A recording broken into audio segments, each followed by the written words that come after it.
Welcome to Swami Vivekananda Digital Classes. In these classes, we are going to take 20-second video. तर विद्यार्थी मित्रांनो, तुम्हाला माहिती आहे आपण 30 डे 30 व्हिडिओ चॅलेंज घेतलेला आहे. त्यामध्ये आपला 22 नंबरचा व्हिडिओ आहे, जो की तुम्ही बघत आहे. बघा आपण आता तुमचे जवळपास खूप सारे व्हिडिओ झालेले आहे या सीरीजमधले. त्याचबरोबर तुम्ही खूप सारे व्होकॅब्युलरी सुद्धा लर्न केले. V1, V2, V3, V4, V5. मग तेच आता तुमचं काय करायचं आहे तुम्हाला त्याची रिव्हिजन सुद्धा करायची आहे. जर तुम्हाला काही वर्ड्स आठवत नसेल, तर पुन्हा ते सीरीजमधले जे आपण डे 1, डे 2, डे 3 जे घेतलेले आहेत, त्यामधले तुम्हाला काही वर्ड्स येत नसेल, तर ते पुन्हा काय करायचे एकदा लिहायचे आणि त्याचं रिपीट करायचे आणि व्यवस्थित त्याचे लर्न करायचे आहे. तर चला विद्यार्थी मित्रांनो, आपण 22 नंबरचा जो व्हिडिओ आहे, त्याचे आपण वर्ड्स बघू. आज काय घेणार आपण तर. त्यामध्ये बघा अपोलो जाईल. त्यामध्ये बघा, माफी मागणे यासाठी हा वर्ड्स आहे. दुसऱ्यांशी आपण एखादी जर कधी चूक केली, तर त्यावेळेला आपण अपोलोगाइज म्हणतो. बरोबर आहे? तर तेव्हा त्यासाठी आपल्याला हा वर्ड्स आहे बघा. त्याचा second form, third form, fourth form, V5. Okay. Apologize, अपोलोगाइज,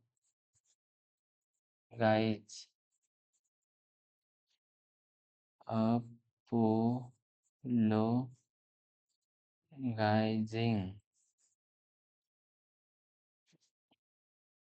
एक मिनिट हां. थोडंसं एक इथं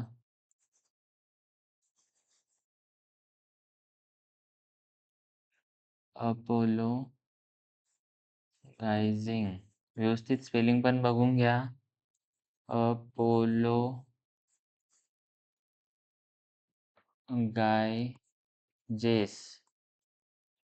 बघा आणि कदर करणे म्हणजे काय? काळजी घेणे किंवा आपण एकमेकांची म्हणजे दुसऱ्यांची कदर करणे. तर त्यासाठी आपल्याला काय ॲप्रिशिएट शब्द आहे. ॲप्रिशिएट मीन्स कदर करणे.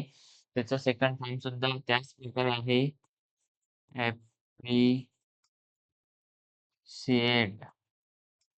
त्याला वापरायचं आपल्याला ED. Appreciate second form APPRECIATED.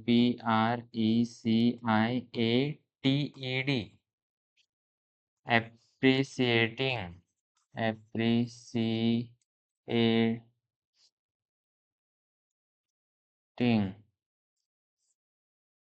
आणि ॲप्रिशिएट्स. ॲप्रिशिएट्स.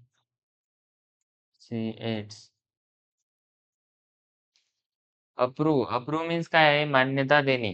अप्रूव्ह मीन्स काय आहे? मान्यता देणे. अप्रूव्हचा second form APROVED.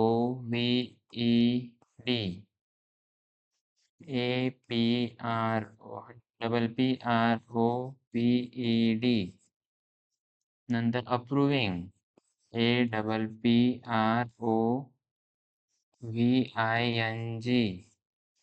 APPROVES.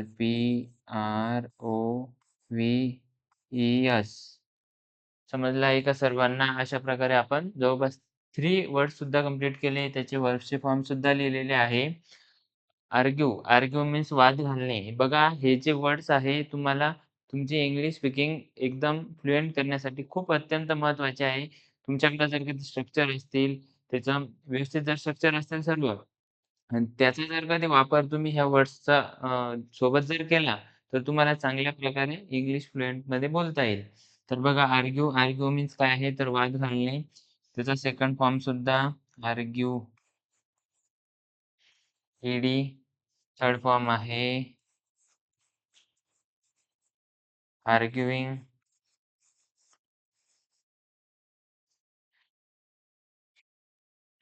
ING. Argues. GUIES. बघा अरेस्ट मीन्स अटक करणे. वाद घातला आपण, भांडणं केली, तर आपल्याला काय होतंय? अटक होते. मग अटक फोडण्यासाठी शब्द आहे अरेस्ट. अरेस्टचा सेकंड फॉर्म आहे arrested. ARRESTED. ARRESTED. Arresting. ARRESTING. Arresting. Arrest, ARRESTS. अशा प्रकारे आपण हे वर्ड्स सुद्धा कंप्लीट केलेले बघा याच्यातले.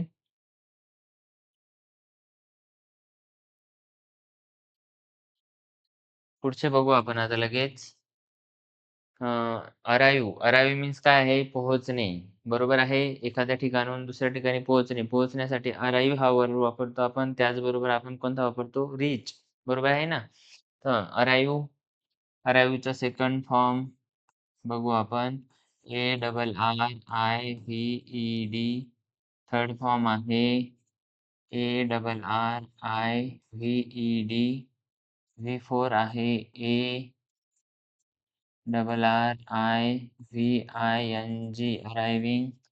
V5 ARRIVES. अटॅच मीन्स जोडणे.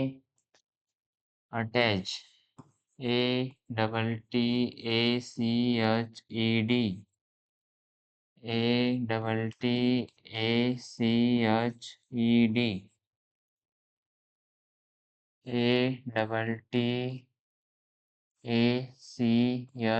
ATTACHING.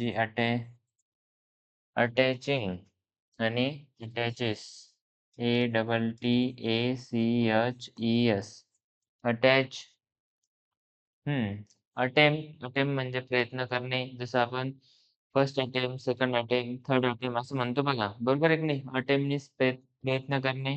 काही वेळेला तुम्हाला स्पेलिंग पण क्लिअर यायला पाहिजे. स्पेलिंग बघा, ATTEMPT. अटेम्प्ट. आणि सर्वात पहिले स्पेलिंग नंतर 2 नंबरला त्याचं प्रोनाउन्सिएशन आणि त्याचबरोबर त्याचा मराठीतून मीनिंग. या सर्व गोष्टी आल्या तरच आपल्याला त्या वर्ड्सबद्दल सर्व गोष्टी माहीत आहे आणि त्याचा वापर आपण आपल्या स्पीकिंग फॉर्ममध्ये सुद्धा करू शकतो. तर बघा मग आता अटेंडचा attend, attempted, PTED, attempt, ATMPTED,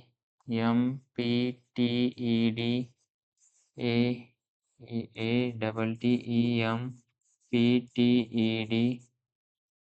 ING आहे त्याला. V4 आहे ते. V3 नाही. मग त्यासाठी आपण आता पुन्हा इरेज करून त्याला TING करणार आहोत. ATTEMPTS. ओके. चला पुढे लगेच अटेंड. अटेंड मीन्स उपस्थित राहणे. अटेंड मीन्स काय आहे? उपस्थित राहणे. अटेंडचा सेकंड फॉर्म आहे attend, attended, attended, attends, ATTENDS.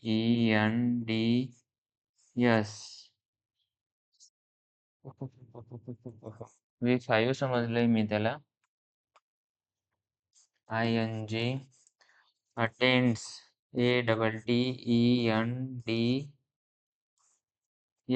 Okay. Avoid means काय आहे? तर टाळणे. काय आहे अवॉइड मीन्स? टाळणे. अवॉइडचा सेकंड फॉर्म आहे AVOID, avoided, avoided, VOIDED, avoiding, AVOIDING, avoiding.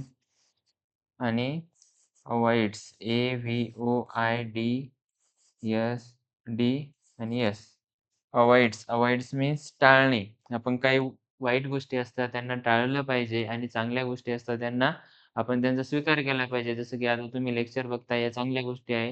हे तुम्ही कंटिन्यू बघितलं पाहिजे, जेणेकरून तुम्हाला भविष्यामध्ये या सर्व वर्ड्सचा तुमचा वापर होईल आणि तुम्ही तुमचे जे यश ठरवलेले किंवा तुमचे जे ध्येय ठरवलेले ते सर्व गोष्टी तुम्हाला मिळणार आहे.